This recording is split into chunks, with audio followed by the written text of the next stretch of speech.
bẹ́gungun bá gbígbà lóde ológbòjò ní bàbá wọn 7DOORS ilẹ̀kùn méje obìnrin méje ìyàwó méje olórí méje àtàwọn olóríire méje. ẹ wo ẹ̀yin tèmi lórí ìkànnì Gist Entertainment TV tẹ́ ẹ bá tí ì wo 7DOORS ẹ má jẹ́ kí n tàn yín ìran yín kù kan o ìran yín ó kù kan. ṣé ẹ rí n tó bá fi lè máa mú irú Ibrahim Chatta bó ti jẹ́ àgbà òṣèré tó tẹ́rù ń bà tóun náà ń bẹ̀rù wípé ṣé òun náà tún lè produce fíìmù tí ó lé 7DOORS yìí bá ṣá ká mọ̀ wípé iṣẹ́ bàbá aṣẹ́ ni wọ́n ṣe sínú 7DOORS yẹn. kẹ́ ẹ tó gbọ́ ọ̀rọ̀ Ibrahim Chatta ń kọ́kọ́ jẹ́ kẹ́ ẹ gbádùn ìfáàrà àwọn 7DOORS yìí ná ẹ jẹ́ àjọ gbádùn ẹ̀. gbogbo agbára tẹ́ ẹ bá lè sà gbogbo ohun tẹ́ ẹ bá mọ̀ lóògùn tẹ́ ẹ lè sà ẹ dákun ẹ bá ń yọmọ mi kúrò látìmọ́lé o ṣe ríran bàbá tèmi àwa ìṣe ẹ̀wọ̀n ẹ dákun. ṣé ìran bàbá tèmi ní mọ ṣẹ̀wọ̀n. ṣé ń dùn yìí tó bá ní. ń dùn mọ́ mi náà mo ike yé. ṣé bí bá dàn yín ẹ̀yin èké yé. nígbà mo gbọ́ ara mi ṣúgàn yìí iná ọmọ ni ó kọ́lọ́wọ́n mọ̀ fi iná ọmọ jó gbogbo wa. àmín. ẹ wo bàbá olóye sẹ́rí ní tèmi ọ sọ fún yín rè gbogbo agbára tẹ́ ẹ bá lè sà. dá sọ fún ọ pé àwọn ìran bàbá yín lónìí lẹ́yìn ẹ gbọ́ ọmọ aláàánú yìí ni yóò bá bàbá rẹ. ẹni tí mo pè yín pé ká jíròrò rẹ lórí nìyẹn. jíròrò kàbíyèsí ẹ pé ká bá yín jíròrò àṣẹlẹpà àbí. bẹ́ẹ̀ a jẹ́ pé mi ò mọ̀ yàtọ̀ láàrin àjíròrò àti kéèyàn pàṣẹ nìyẹn àmọ́ bẹ́ẹ̀ ṣe wá kọ́ mi sìn èyí tí mo wí ó dàṣẹ. gbogbo èyí tẹ́mi ń bá yín ṣe yìí o. sọ́rẹ́ o má mú mi sọ́wọ́ rárá ṣé ohun tí mo sọ ohun tí mo ṣe ó mọ̀ túmọ̀ ohun tí mo ṣe ni. ó ní túmọ̀ tó pọ̀. wọ́n fi wọ́n lẹ̀ ẹ jẹ́ kọ́kọ́ kọ́tọ̀kọ́tọ̀ wọn sọ́hùn jáde bí ìlú bá dá méjì tọ́pẹ́ làwọn ń ṣe. ìwọ fi kẹ́ mọ́kàn kábíyèsí torí ìrònú tẹ̀ ń wò yẹn kò bọ́kàn ṣọ̀rẹ́ bí kò ṣe kú padì ló máa ń ṣe. ẹ dákun torí Ọlọ́run àwa ti láṣọ ògbóra báyìí kí ló máa wá ṣẹlẹ̀ sí ìyálóde tọ́jú tó ní pa wọ́n báyìí.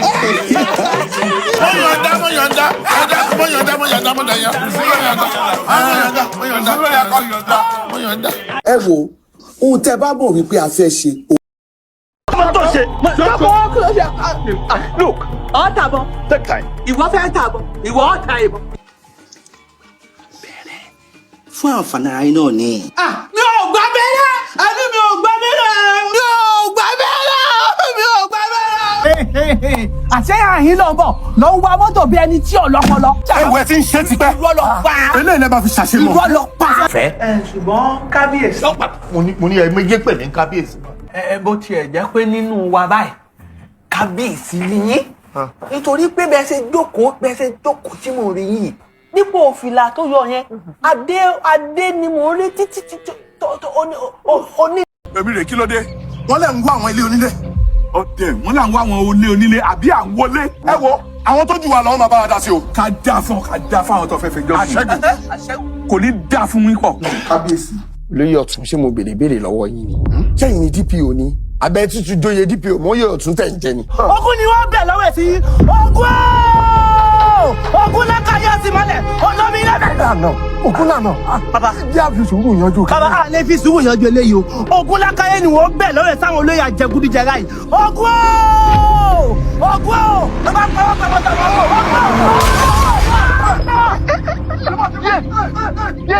abiyamọ Olódùmarè o àwa ló gbìjà tó báyìí ẹ mọ̀ gan o. wọ́n ti ròyìn fún wa àwọn náà lè ti múra yín wá. Ṣàngó bẹ́ẹ̀lú jáde. bàbá olóyè ẹ̀yin ni mo wá rí. èmi rè kí ló dé wọ́n lè ń wá àwọn ilé onílé ọdẹ. fẹ́ kó o gbé ọ̀pá-lọ́ba Adédùnjoyè lórí ìtẹ́ yóò kó o bá lọ sọ́run alákejì mi ò ní lè gorí ìtẹ́ bàbá mi.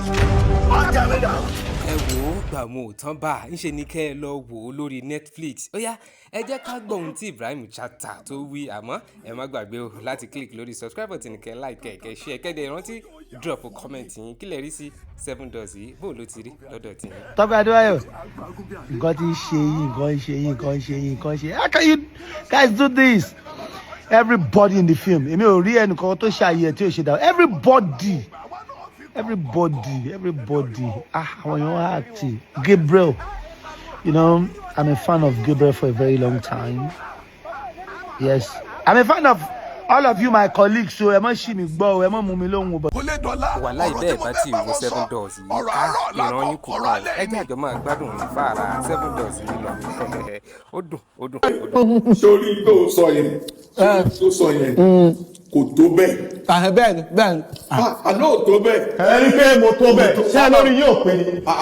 ọ̀pọ̀ torí bá tẹ ẹ bá jókòó bẹ́ẹ̀ ẹ máa jẹ́ òṣì. lẹ́yìn pàtẹ gbọ́ ọ́ lọ́wọ́ mi tí ẹ gbá mi tó ń tà jẹ́ kí n dórí ipò bàbá mi. ẹ jẹ́ kí n débẹ̀ ẹ wá jẹ́ kó sí ẹgbẹ́ kí bá jẹ́ ní ẹ̀mọ́ yín lórí. mú ìwà ó fà wájẹ́ gbọ́ ṣé olùkọ́ ní sẹ́ẹ̀tì ló ṣe wà. no jíde má bá sọ. kneel down. bóyá olùkọ́ ń wà ní sẹ́ẹ̀tì. ohun gbọ́ ni àbígbó ló mú ọ. láìsí ni mò ń ṣe sàrẹ́ má bínú sà. láìsí ló wà. láìsí ni ṣé ohun tí ó ní ṣé kò yẹ kó tiẹ̀ ti bọ́ gbogbo aṣọ yìí sílẹ̀ ni. ẹ má bínú ẹ. wo tó bá fẹ́ jẹ́rú àǹfààní tó ní tó fi àjẹ́ àwọn àgbàlagbà yìí. wàá padà lọ wo 7DOORS ní Netflix. lọ́yẹ̀ mi tó tún ti lè rí rẹ̀ yẹ. Baba Afọdu, Uncle Dele, see acting now, almost see acting now. You guys are not making me feel like I don't know how to act. All of you know, wallahi alazim, all of you made me feel like, what am I doing here? Am I really an actor? Am I a filmmaker? But the big, that part of it, Femi Kilo Shelley.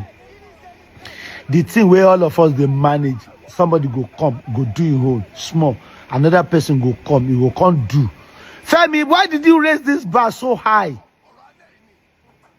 Why now? Kilo Shelley now, Amir. You've risen the bar so high. However, èmi náà fẹ́ ṣe fíìmù náà, so tí ma ti wá ṣe fíìmù means by mama lé pé àfíìmù mo ko mo gbọ́dọ̀ mo da ko gbọ́dọ̀ mo kéré. Femi, wetin happen now? Kudos, my dear brother. Kudos to everyone on this project, and most especially Bayo Tijani and Nipa Adebayo. I can see what you guys are doing. You guys are amazing. I don't care what anybody will say, but Bayo, Nipa Ekushewu.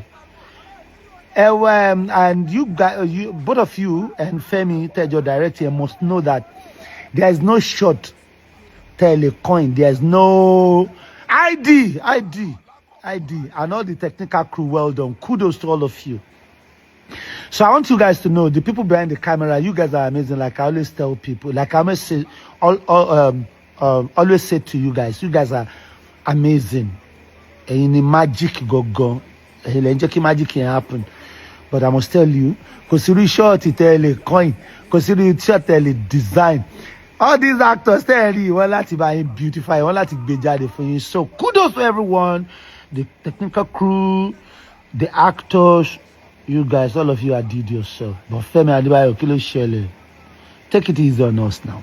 Ẹ̀gbọ́n ọ̀pọ̀ ọ̀rọ̀ kágbọ̀n afẹ́fẹ́ lásán ní gbé lọ ẹ má gbàgbé láti click lórí subscribe button kẹ́ like kẹ́ share kẹ́ wá rí dájú pé ẹ drop comment yín báwo ló ṣe rí lọ́dọ̀ ẹ̀ tí yín ire o.